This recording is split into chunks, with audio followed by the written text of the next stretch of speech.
flotantes en el aire, las visiones melancólicas que el vulgo no puede vislumbrar. No será el que medite sobre el perfume de alguna flor desconocida, ni el que se perderá en el misterio de alguna melodía que nunca hubiese llamado su atención hasta entonces.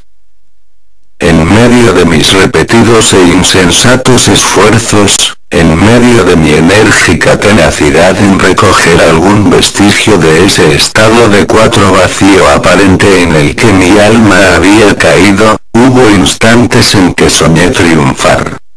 Tuve momentos brevísimos en que he llegado a condensar recuerdos que en épocas posteriores mi razón lúcida me ha afirmado no poder referirse sino a ese estado en que parece aniquilada la conciencia. Muy confusamente me presentan esas sombras de recuerdos grandes figuras que me levantaban, transportándome silenciosamente hacia abajo, aún más hacia abajo, cada vez más abajo, hasta que me invadió un vértigo espantoso a la simple idea del infinito en descenso. También me recuerdan no sé qué vago espanto que experimentaba el corazón, precisamente a causa de la calma sobrenatural de ese corazón.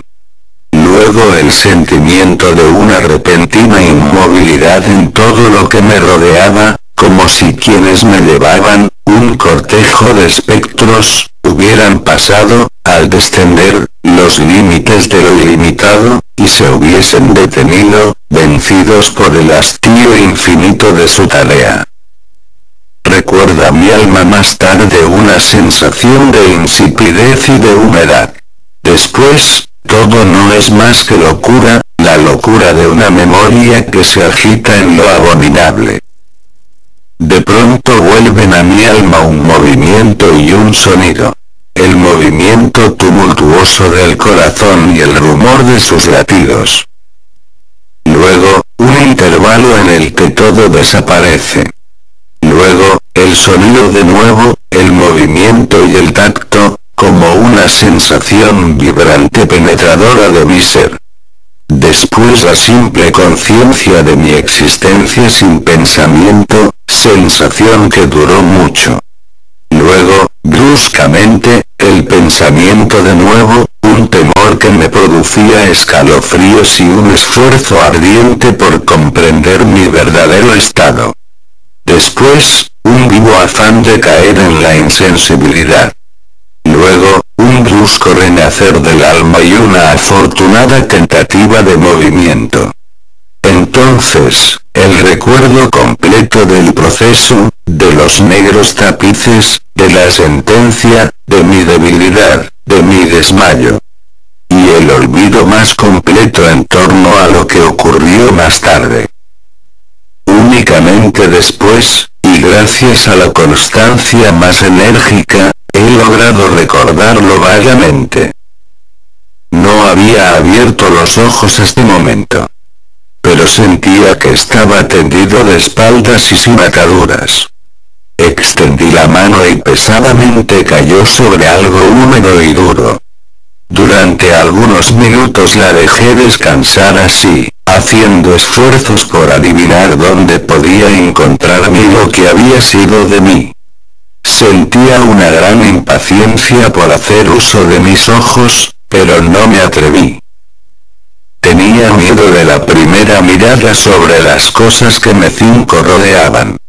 No es que me aterrorizara contemplar cosas horribles, sino que me aterraba la idea de no ver nada. A la larga, con una loca angustia en el corazón, abrí rápidamente los ojos. Mi espantoso pensamiento hallábase, pues, confirmado. Me rodeaba la negrura de la noche eterna. Me parecía que la intensidad de las tinieblas me oprimía y me sofocaba. La atmósfera era intolerablemente pesada. Continué acostado tranquilamente e hice un esfuerzo por emplear mi razón. Recordé los procedimientos inquisitoriales, y, partiendo de esto, procuré deducir mi posición verdadera. Había había sido pronunciada la sentencia y me parecía que desde entonces había transcurrido un largo intervalo de tiempo. No obstante, ni un solo momento imaginé que estuviera realmente muerto. A pesar de todas las ficciones literarias, semejante idea es absolutamente incompatible con la existencia real. ¿Pero dónde me encontraba y cuál era mi estado? Sabía que los condenados a muerte morían con frecuencia en los autos de fe. La misma tarde del día de mi juicio habíase celebrado una solemnidad de esta especie. Me habían llevado, acaso, de nuevo a mi calabozo para aguardar en él el próximo sacrificio que había de celebrarse meses más tarde. Desde el principio comprendí que esto no podía ser. Inmediatamente había sido puesto en requerimiento el contingente de víctimas. Por otra parte, mi primer calabozo, como todas las celdas de los condenados, en Toledo, estaba empedrado y había en él alguna luz. Repentinamente, una horrible idea aceleró mi sangre en torrentes hacia mi corazón, y durante unos instantes caí de nuevo en mi insensibilidad.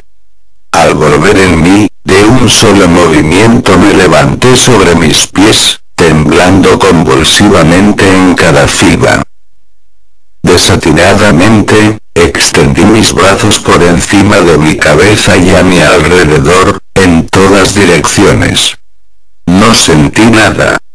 No obstante, temblaba a la idea de dar un paso, pero me daba miedo tropezar contra los muros de mi tumba. Brotaba el sudor por todos mis poros, y en gruesas gotas frías se detenía sobre mi frente. A la larga, se me hizo intolerable la agonía de la incertidumbre y avancé con precaución, extendiendo los brazos y con los ojos fuera de sus órbitas, con la esperanza de hallar un débil rayo de luz. Di algunos pasos, pero todo estaba vacío y negro. Respiré con mayor libertad. Por fin, me pareció evidente que el destino que me habían reservado no era el más espantoso de todos. 6 Y entonces, mientras precavidamente continuaba avanzando, se confundían en masa en mi memoria mil vagos rumores que sobre los horrores de Toledo corrían. Sobre estos calabozos contábanse cosas extrañas. Yo siempre había creído que eran fábulas. Pero, sin embargo, eran tan extraños, que solo podían repetirse en voz baja. ¿Debía morir yo de hambre, en aquel subterráneo mundo de tinieblas, o qué muerte más terrible me esperaba? Puesto que conocía demasiado bien el carácter de mis jueces, no podía dudar de que el resultado era la muerte, y una muerte de una amargura escogida. Lo que sería, y la hora de su ejecución, era lo único que me preocupaba y me aturdía. Mis extendidas manos encontraron, por último, un sólido obstáculo. Era una pared que parecía construida de piedra, muy lisa, húmeda y fría. La fui siguiendo de cerca, caminando con la precavida desconfianza que me habían inspirado ciertas narraciones antiguas. Sin embargo, esta operación no me proporcionaba medio alguno para examinar la dimensión de mi calabozo, pues podía dar la vuelta y volver al punto de donde había partido sin darme cuenta de lo perfectamente igual que parecía la pared. En vista de ello busqué el cuchillo que guardaba en uno de mis bolsillos cuando fui conducido al tribunal. Pero había desaparecido, porque mis ropas habían sido cambiadas por un traje de grosera estameña. Con objeto de comprobar perfectamente mi punto de partida, había pensado clavar la hoja en alguna pequeña grieta de la pared. Sin embargo, la dificultad dificultad era bien fácil de ser solucionada, y, no obstante, al principio, debido al desorden de mi pensamiento, me pareció insuperable. Rasgué una tira de la orla de mi vestido y la coloqué en el suelo en toda su longitud, formando un ángulo recto con el muro.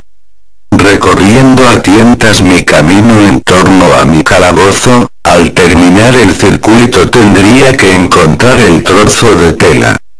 Por lo menos, esto era lo que yo creía, pero no había tenido en cuenta ni las dimensiones de la celda ni mi debilidad. El terreno era húmedo y resbaladizo. Tambaleándome, anduve durante algún rato. Después tropecé y caí. Mi gran cansancio me decidió a continuar tumbado, y no tardó el sueño en apoderarse de mí en aquella posición. Al despertarme y alargar el brazo hallé a mi lado un pan y un cántaro con agua. Estaba demasiado agotado para reflexionar en tales circunstancias, y bebí y comí ávidamente. Tiempo más tarde reemprendí mi viaje en torno a mi calabozo, y trabajosamente logré llegar.